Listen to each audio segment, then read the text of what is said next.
Então, é uma alegria podermos estar aqui mais uma vez para expor a palavra de Deus, mas é uma responsabilidade muito grande também, porque antes de falar da palavra de Deus para vocês, eu acredito que a gente deve ser sempre temente a Deus. Então, Ele é o maior espectador e Ele é o que realmente faz o julgamento se a palavra dele é pregada ou não.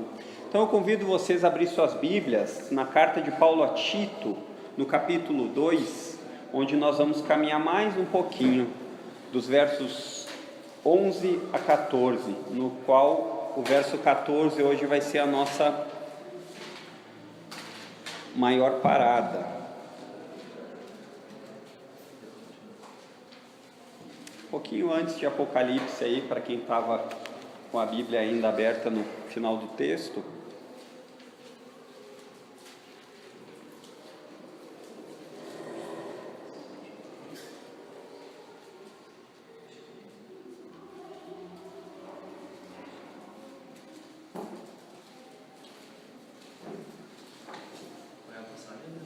Capítulo 2, dos versos 11 a 14, Tito.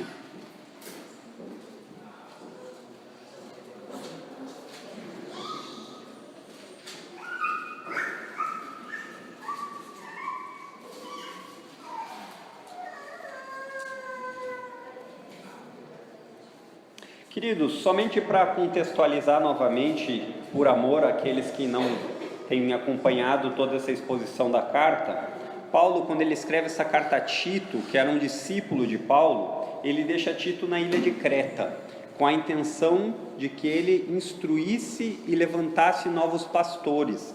A situação da ilha de Creta era uma das piores possíveis moralmente.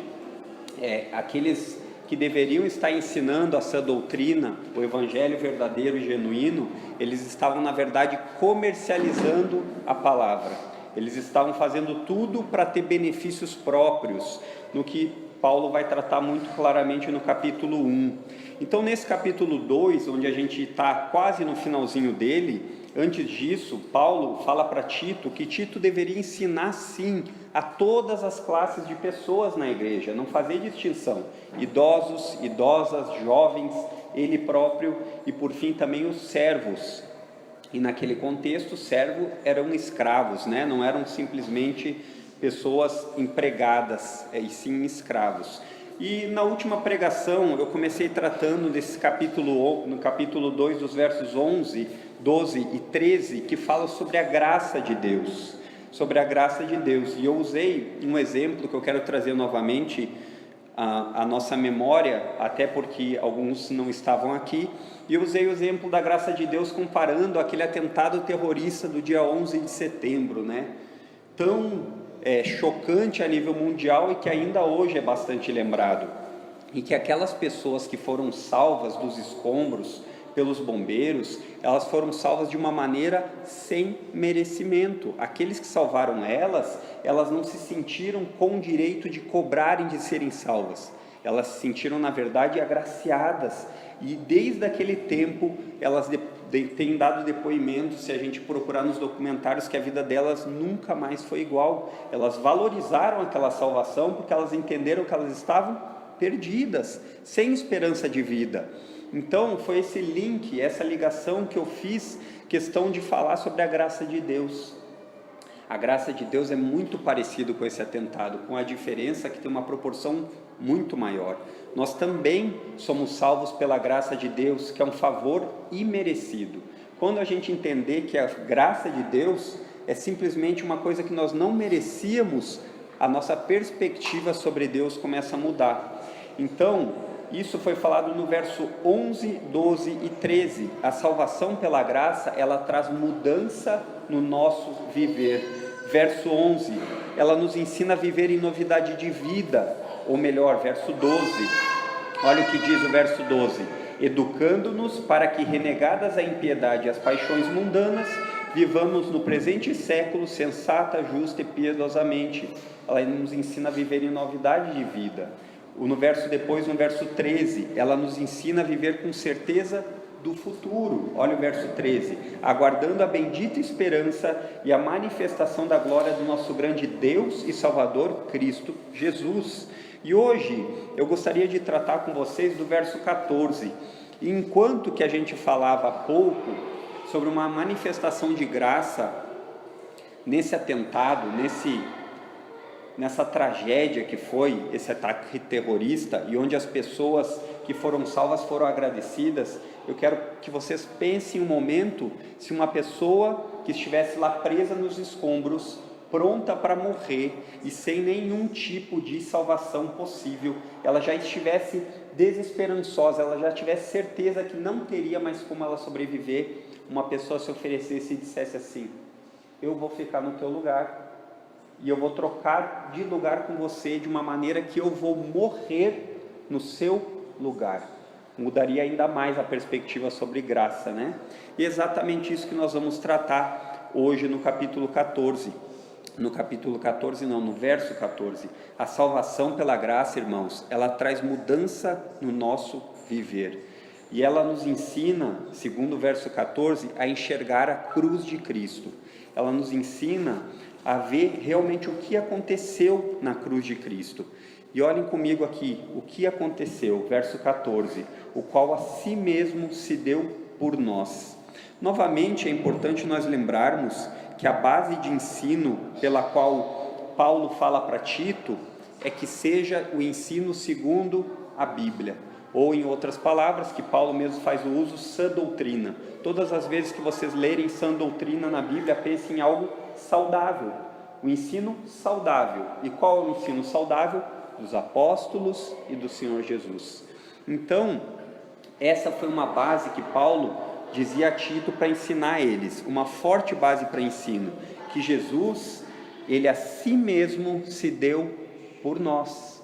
Então pense por um momento naquela situação onde a pessoa estava perdida, condenada, que ela sabia que morreria de maneira física, primeiramente pensando, e aí simplesmente aparece uma pessoa e fala: eu vou trocar de lugar contigo, e ela diz: mas eu nem te conheço, eu não sei o que eu fiz para merecer isso. E ele diz: você não merece nada, eu vou fazer porque eu quero, é por causa do meu favor, é por causa da graça que eu quero te conceder. Então as coisas começam a mudar de sentido, porque aí a gente começa a entender que esse favor, ele não tem méritos em nós, e isso faz toda a diferença. Um justo sem pecado, como nós cantamos na música, por injustos. Ele deu a vida por suas ovelhas, Jesus diz, segundo esse texto. E é justamente daí que vem o termo que a gente já escutou, e muitas vezes a gente escuta até na televisão, de morte vicária, né? Ou então uma morte substitutiva. Jesus, na verdade, ele trocou de lugar conosco, ele precisou nos remir. Mas o que quer dizer essa palavra remir, aqui que diz no verso 14? A fim de remir-nos de toda iniquidade e purificar para si mesmo um povo exclusivamente seu, zeloso de boas obras. Irmãos, talvez essa palavra remir ou remissão não seja uma coisa comum nos nossos dias, porque ninguém fala: estou remindo fulano de tal. Mas naquela época em que a Bíblia foi escrita, a escravidão, os escravos era uma coisa muito comum. E todo escravo, ele era muitas vezes vendido. E para ele ser resgatado, para ele ser remido, o que a pessoa tinha que fazer? Pagar um preço. Ele tinha um valor. Muitas vezes a gente vê em filmes antigos essas ideias, né? Vendeu fulano de tal. A gente vê a história de José que foi vendido. A gente vê também tantos e tantos casos na Bíblia que falam sobre escravidão. E aí é interessante como Paulo faz a conexão de remissão, que Jesus precisou nos redimir. Então, é interessante de pensar que para nós que vivemos num século 21, num país bem ocidentalizado, onde tem várias leis de proteção ao homem e à mulher, principalmente à mulher, como assim, né? Pagar um preço para resgatar de uma escravidão. Então, é exatamente isso que é necessário nós entendermos com clareza, para poder dar valor ao que Jesus fez na cruz, quando diz que se deu por nós. Exatamente isso que aconteceu. Nós, todos nós, sem exceção, Romanos 3:23, todos pecamos e estamos destituídos, separados da glória de Deus. E todos nós somos merecedores de castigo. Todos nós somos escravos até que Jesus nos encontre e nos redima do pecado e de Satanás. Então, quando Paulo aqui fala a Tito que ele se deu para remir-nos, a gente tem que entender que Jesus precisou pagar um preço que você não conseguiria pagar. É duro pensar isso, né? Que todos nós seríamos merecedores de um castigo, e que esse castigo seria justo, mesmo independente de você ser bondoso e você fazer coisas que você considera que ajudam na sociedade, diante de Deus, você mereceria ser castigado. E é interessante que quando Jesus ele nos resgata dessa condenação, ele faz isso de maneira de substituição. Ele troca de lugar com você. Ele simplesmente recebe tudo aquilo que era para você e para mim, por amor. Ele faz tudo isso para que você possa novamente ser ligado a Deus como amigo de Deus. Ele foi pregado naquela cruz sem motivo aparente diante dos homens, mas por causa que Deus precisava satisfazer a justiça dele. Então é interessante a gente lembrar um pouquinho aqui daquelas pessoas que foram salvas sem merecimento, aquelas do atentado. Elas reconheceram que as suas vidas agora deveriam ser mudadas.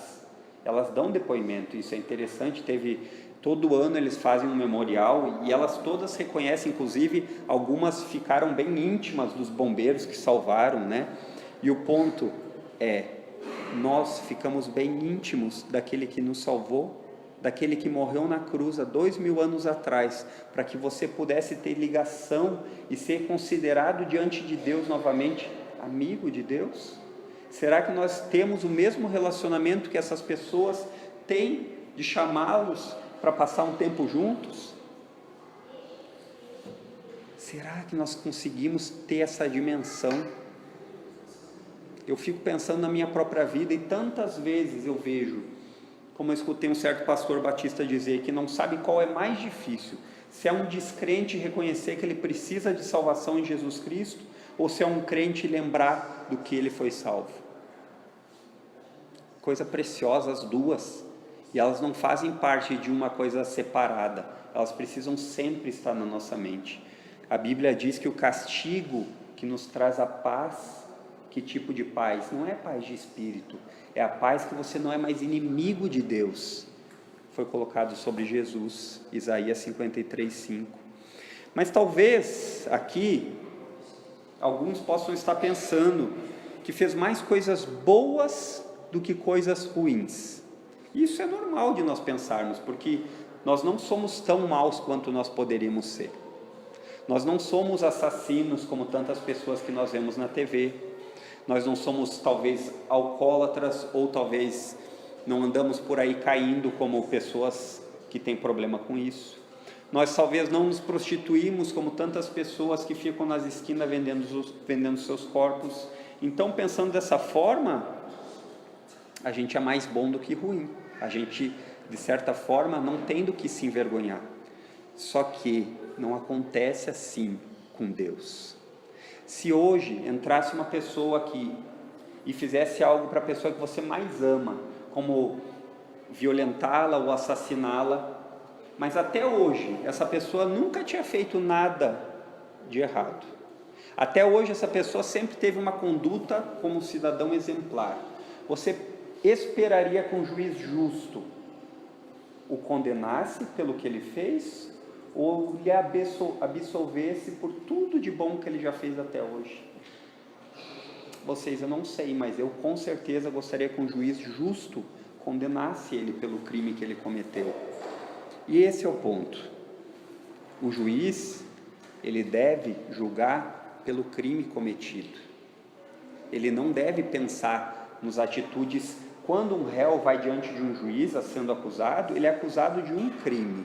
Ele não é acusado de, ou melhor, não trazem o histórico de coisas boas que ele fez. E com Jesus, se agora a gente pensarmos nele, qual foi a acusação que tinham contra ele? Quando cuspido, não retribuía. Quando injuriado, não falava nada. E Jesus fez tudo isso para que você e para que eu pudéssemos novamente ser chamados amigos de Deus. Então você precisa sim dessa graça salvadora de Deus. Todo ser humano precisa da graça salvadora de Deus. E eu vou dar mais um exemplo por que você precisa da graça salvadora de Deus, e mais ainda, por que você precisa de Jesus. Agora pense nesse tribunal, e talvez quando eu falei ele, você achou muito duro, e você pensou, mas eu não fiz nada disso. Mas eu não tenho esse mesmo patamar de um traficante de drogas. Pois então vamos trocar os papéis, vamos fazer aqui um belo tribunal, como se Deus fosse aqui o juiz, e ele estivesse aqui, e a lei dele fosse o regulamento para o seu julgamento. E ele diria o seguinte, em Êxodo 20, os 10 mandamentos: você já teve algum outro Deus que não fui eu, o Deus das Escrituras? Não precisam responder, pensem. Você já desonrou seu pai e sua mãe de alguma forma ou de alguma maneira em que você, pensando, se envergonha? Você alguma vez já mentiu ou usou de falso testemunho contra alguém porque você não gostava daquela pessoa? Você já roubou? Mas se você nunca roubou, você já desejou algo de outra pessoa de uma maneira cobiçosa? Dá para parar por aqui, né? Diante desse veredito, se alguma dessas palavras foi sim, qual é o veredito diante do juiz justo? Culpado. Só que esse juiz justo que nós estamos falando é um Deus infinito, e um Deus que não é capaz de ser contentado por nossas boas obras. Por isso que ele teve que enviar o seu Filho amado, Jesus Cristo. Porque se ele não enviasse Jesus Cristo, que é tão infinito quanto ele, porque ele é Deus, seria impossível de você ser apaziguado. É essa expressão de redimir. Jesus nos comprou de uma vida de pecado, de uma vida em que nós merecíamos a condenação. Quanto mais claro essas coisas vão ficando na nossa mente, mais belo, mais bonito Jesus se torna. Porque você pensa cada vez mais, eu realmente não mereço essa salvação, e no entanto eu fui salvo de tantos pecados. Hoje o pastor Fernando na ceia falou de uma tonelada de pecados, e é verdade, eu parei para pensar, eu fiquei pensando por um momento, se nós medíssemos talvez em peso nossos pensamentos e dessemos 1 grama para cada pensamento pecaminoso, teria que ter muitos containers. Só que Jesus, ele pagou esse preço por você. Não foi por seus méritos, porque seus méritos não têm como agradar um Deus santo, e foi por sua graça. E é por isso que essa graça salvadora, ela traz consigo novidade de vida. Porque aqueles que continuam servindo ao pecado, é como se eles anulassem a compra de Cristo. É como se você tivesse uma dívida num banco impagável, e o banco lhe diz, olha, você está quitado, não precisa mais pagar no banco, mas agora veja bem, não faça mais empréstimos desmedidos sem pensar. Agora inverta isso, é como Jesus pagando um preço pelo seu pecado com seu sangue precioso derramado na cruz. Você é salvo e você continua vivendo como se o sangue de Jesus não tivesse valor nenhum. Você anula essa compra, não porque a compra não tem valor, mas porque de fato você nunca escutou ela, ou melhor, você nunca acreditou nela. Esse é o ponto. E agora, queridos, que nós somos resgatados do pecado, nós podemos servir a Deus. E eu gostaria de olhar o segundo ponto. Qual foi o propósito da cruz? Ali no verso 14, parte B, diz: para nos remir de toda iniquidade e purificar para si mesmo um povo exclusivamente seu, zeloso de boas obras. Na descrição que Paulo faz aqui sobre Jesus, do resgate dos pecados, Jesus não fez o que ele fez na cruz sem propósito. Ele não fez o que ele fez na cruz para que você continue vivendo da maneira que você acha tranquilo, da maneira que você acha mais prazerosa. Note que Jesus não fez tudo isso por todas as pessoas, mas o texto diz, um povo exclusivamente seu. Essa palavra exclusivamente deveria nos trazer a ideia direto na mente de que não tem outro, é exclusivo de Jesus. Ou Jesus é seu Senhor, ou ele não é nada para você. Então você não consegue servir a Jesus dizendo que é povo exclusivo dele e servir a Satanás e os pecados do próprio coração. Ou é uma coisa ou é outra. As duas coisas ao mesmo tempo são impossíveis. O pastor Fernando vai pregar provavelmente em 1 João que a gente não tem como servir a carne, ao mundo, a Satanás. A gente tem como servir a eles ou a Deus. É impossível você servir os dois ao mesmo tempo, porque ou você vai agradar um e desagradar o outro. Então, a ideia de redimir agora deve estar bem clara, deve ter ficado bem transparente para cada um de nós aqui. Então você vai entender que ele separou um povo quando Jesus fez isso.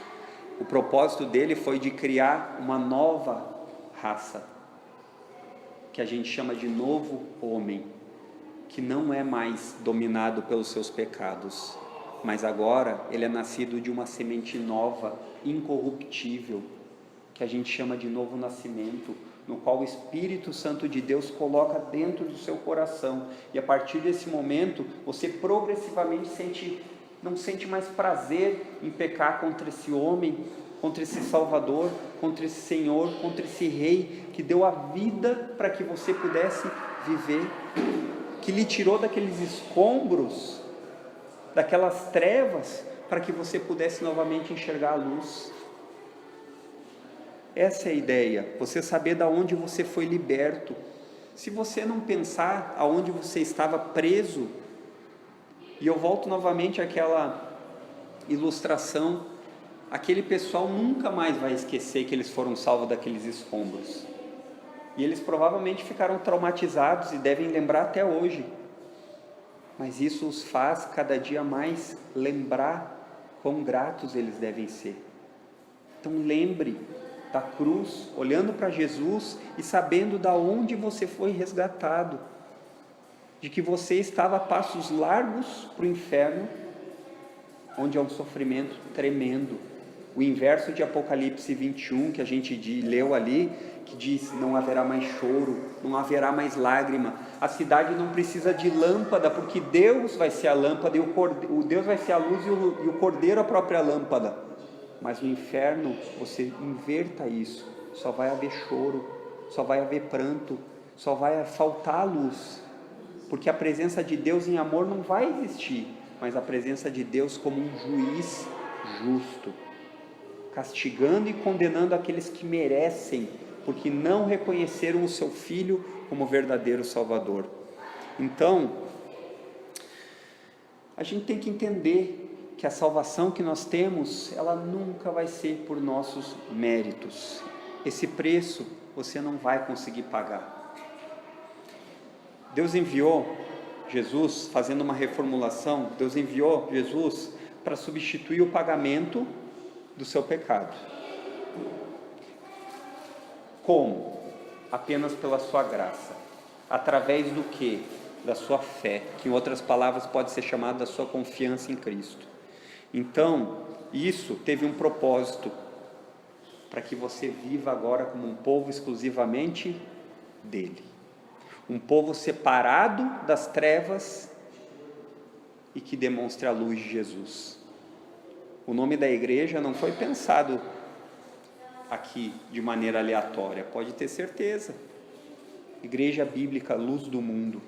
A gente sabe que a luz do mundo é Jesus, que nós não somos a luz do mundo, mas quando Jesus vive em nós, essa luz é refletida como num espelho, e aí as pessoas podem ver, mesmo que seja de uma maneira turva, porque nós ainda pecamos e porque nós ainda carecemos da graça de Deus, mas o sol, ele não deixa de brilhar, mesmo num rio que é cheio de esgoto. Ele bate naquele rio e ele passa iluminação naquele rio. E é isso que a gente deve lembrar. Jesus Cristo, ele expiou o pecado. Em outras palavras, ele pagou o preço no nosso lugar. Ele não estimulou o pecado. Ele morreu para criar nossa paz com Deus. Ele não morreu somente para que você se sentisse bem espiritualmente, mas ele morreu para fazer você santo. Ele não morreu para que você tenha agora uma vida religiosa incorporada à sua vida normal. Ele morreu para que você seja povo exclusivo dele. Os fins da morte de Jesus não podem ser separados dos meios. Jesus morreu para um povo, segundo o texto, exclusivamente seu. Nós não somos salvos por obras, irmãos. Isso tem que até essa medida de caminhada na sua vida cristã, que a grande maioria já tem caminhado há algum tempo. Isso tem que estar muito claro na sua mente. Você não é salvo por obras. Você é bondoso amanhã, você não mente amanhã, você não rouba amanhã, você trata bem seu esposo, você trata bem seu irmão. Você não é salvo por isso, mas você é salvo para isso. Para isso. Foi para isso que Jesus nos salvou, para as boas obras, não por boas obras. Essa é a diferença. Isso faz toda a diferença. Tiago 2,26 vai dizer que assim como o corpo sem espírito está morto, assim a fé sem obras é morta. Então, a sua fé, ela vai ser demonstrada em obras, e você vai ser salvo por causa da sua fé. E as suas obras vão falar da sua fé para as pessoas. Esse é o ponto. Agora talvez chegue ao ponto mais complicado da pregação. Mas qual é o tipo de boas obras a qual nós nos referimos? O grande engano das pessoas, queridos, está relacionado que por fazer boas obras, terem atitudes boas, que naquela balança da sua consciência, ela é mais bondosa do que maldosa, por isso ela vai para o céu. Na cabeça dela, ela pensa coisas super graves, como matar, roubar, eu não faço. E mentira não tira pedaço. Então esse é o raciocínio dela. Só que nós vimos que o critério de julgamento não é horizontal, não é do homem para homem, mas é vertical, é de Deus para o homem, o tipo de critério onde a gente vai ser julgado. Então, o que quer dizer fazer boas obras? Ou melhor, como nós nos tornamos aptos para as boas obras? Queridos, talvez uma coisa que você nunca parou para pensar, mas que ela é muito verdadeira na Bíblia, e ela é extremamente dura, que ela diz que a parte de Jesus, separado de Jesus, você não é apto para fazer boas obras. Se você não está na videira, que Jesus diz que ele é a videira e nós somos os ramos, nós não temos como dar bons frutos. Isso é muito duro, porque muitas vezes a gente pensa e vê as pessoas fazendo coisas boas, e elas não devem ser descartadas. O iPhone é uma coisa boa, não vamos descartar ele, mas o ponto é, isso é horizontal. Diante de Deus, isso tem algum valor eterno? Não. Diante de Deus, isso vai chegar no céu e ele vai falar assim: Senhor, eu inventei o Mac 5 ou o iPhone 18. Não vai ser assim. Infelizmente não vai ser assim. Então, fora de Jesus, João 15,5 diz: porque sem mim nada podeis fazer. Quando Jesus diz que nada podeis fazer, Jesus não está dizendo que você não vai poder brincar, jogar bola, jogar o teu esporte favorito, tocar um bom violão, não é isso. Mas ele quer dizer em relação às boas obras, obras que glorificam a Deus. Essa é a diferença. Aqueles que fazem as coisas simplesmente para si próprios vão ter o benefício nesse tempo próprio. Aqueles que fazem as coisas pensando no galardão futuro, eterno, vão ter a esperança de vida eterna e vão colher lá todos esses frutos. A graça salvadora, ela nos ensina isso, irmãos, que a fé nos leva às boas obras. Tito, no capítulo 1, no verso 15 e 16, ele disse um pouquinho sobre isso, a gente até trabalhou, que é justamente como os ímpios se comportam. Eles dizem assim: todas as coisas são puras para os puros, todavia para os impuros e descrentes nada é puro, porque tanto a mente como a consciência deles estão corrompidas. No tocante a Deus, eles dizem que conhece, mas entretanto o negam por suas obras, e por isso são abomináveis, desobedientes e reprovados para toda boa obra. Mais claro que isso, só se a gente pegar isso daqui e o próprio Deus em falar. Só que como é o próprio Deus que fala nas Escrituras, não tem como ser mais claro que isso. Mas então, Adriano, você está querendo me dizer o seguinte: que todas aquelas pessoas que fazem coisas boas, isso é ruim? Todas aquelas pessoas que ajudam a construir um hospital, isso é ruim? Todas aquelas pessoas que fazem no final do ano uma campanha de agasalho para os necessitados, isso é ruim? Claro que não, queridos, claro que não. Só que o ponto é, isso não salva ninguém. Como o pastor Marcos Branconato gosta de falar, as pessoas confundem obra social com salvação. O Evangelho é uma mensagem que diz que nós somos pecadores e que precisamos de arrependimento para sermos salvos. E essa fé vem através de Jesus. Essa fé é uma confiança que você deposita em outro. Então não é o tamanho da sua fé, mas é aonde você põe a sua fé. Para todas as outras religiões, é muito fácil resumi-las e dizer: quão bom você for, mais para o céu você vai. E no cristianismo é simplesmente, não existe maneira de você ser salvo, a não ser através da vida de outro, e esse outro é Jesus Cristo. Então, voltando ao que o pastor Marcos Branconato fala, ele diz assim: catar piolho na cabeça dos outros é legal, bonito, mas não vai salvar ninguém. Nós não podemos confundir que ajudar pobres, que é nossa tarefa sim, mas essa não é a principal. A principal e a proclamação do Evangelho está relacionada com pecado contra um Deus santíssimo. Então, é por isso que as boas obras, sem Jesus, elas vão ter um sentido horizontal. Quando a gente fala horizontal, pense que é só terreno. Agora, com Jesus, as suas obras começam a ter sentido vertical. Por isso que a gente fala tanto: o culto não termina no domingo, gente. Amanhã, quando você for fazer seu estudo, faça o melhor estudo que você pode. Amanhã, quando você for ser um vendedor, venda da melhor maneira que você pode. Amanhã, quando você for estudar no colégio, estude da melhor maneira que você pode, porque não se resume a homens, se resume a glorificar a um Deus santo.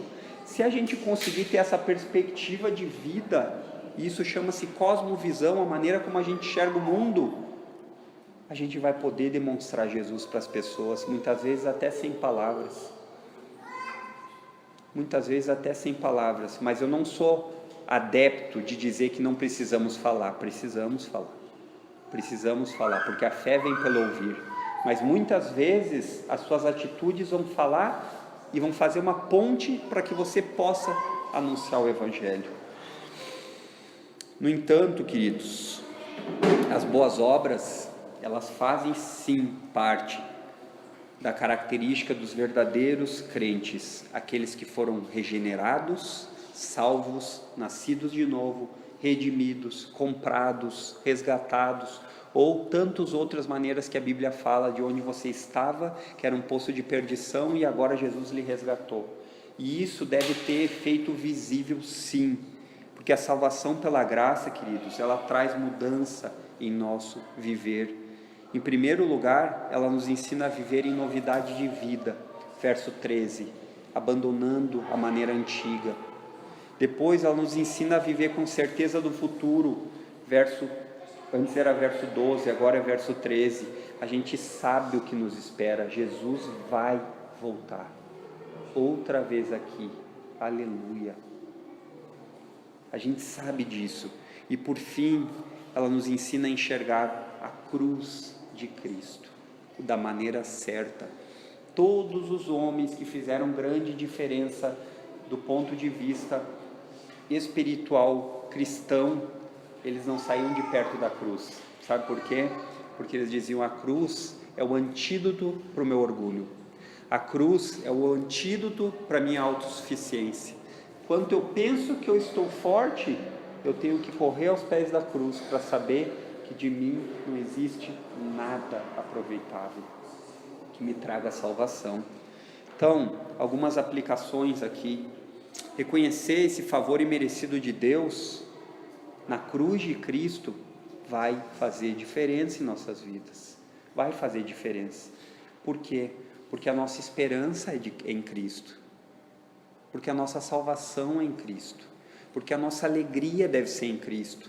Tantas coisas difíceis que, se nós não tivermos constantemente, diariamente pregando a nós mesmos, a gente vai esquecer. O Salmo 42 diz: por que está abatida a minha alma? O que tem? Espera no Senhor, porque você ainda o louvará. As nossas circunstâncias, elas não cancelam o poder das promessas de Deus. O que Deus prometeu, que Ele vai nos salvar por causa da nossa fé em Cristo, vai se cumprir, porque Ele é poderoso e fiel para fazer muito mais do que nós pensamos ou pedimos. Então, essa é uma esperança maravilhosa, inquebrável. Ela não depende de uma perna quebrada, porque a gente sabe que uma perna quebrada é uma circunstância que acontece com nós, que não controlamos a nossa vida, mas Deus controla todas as coisas. A Bíblia diz que nem um fio de cabelo cai de nossa cabeça sem o consentimento dEle. A gente tem duas opções aqui: ou a gente de fato se debruça, se ajoelha e começa a confiar mais nesse Deus que é poderoso para fazer todas as coisas, ou a gente sai do cristianismo, porque não há espaço para os dois ao mesmo tempo. O Deus que a Bíblia me ensina e o Deus que eu confio, Ele é capaz de escutar minha oração nesse exato momento e a oração de um crente perseguido lá na Coreia do Norte. O Deus que eu acredito e o Deus que a Bíblia me ensina, Ele é capaz de muitas vezes permitir coisas ruins acontecerem, mas porque o propósito seja se tornar mais parecido com o seu Filho Jesus. Isso não sobra espaço para aqueles que não querem pensar num Deus assim. Isso não sobra espaço para aqueles que querem entender que Deus é só amor. Deus não é só amor, queridos. Deus é justiça também. Porque assim como aquele juiz, quando eu perguntei para vocês, se fizesse alguma coisa ruim com alguém querido seu, o que você esperaria de um juiz justo? Que ele condenasse. E Deus tanto condena, quanto salva. E Ele fez um requisito para isso, ou melhor, Ele fez uma maneira que nós possamos ser salvos. João 14:2, Jesus é o caminho, é a verdade e a vida. Esse é o único caminho pelo qual nós seremos salvos, independente do que as outras religiões vão dizer. Mas Jesus disse, e ficou registrado na Bíblia as palavras dele: ou nós acreditamos no que a Bíblia diz, ou nós abandonamos, porque é incoerente viver dessa maneira, dizendo que acreditamos no que a Bíblia diz, mas continuamos no pecado. Nos dizemos povo exclusivamente seu, zeloso de boas obras, mas não temos boas obras. Nós devemos entender, queridos, que Deus não precisava salvar ninguém. E isso é duro de entender.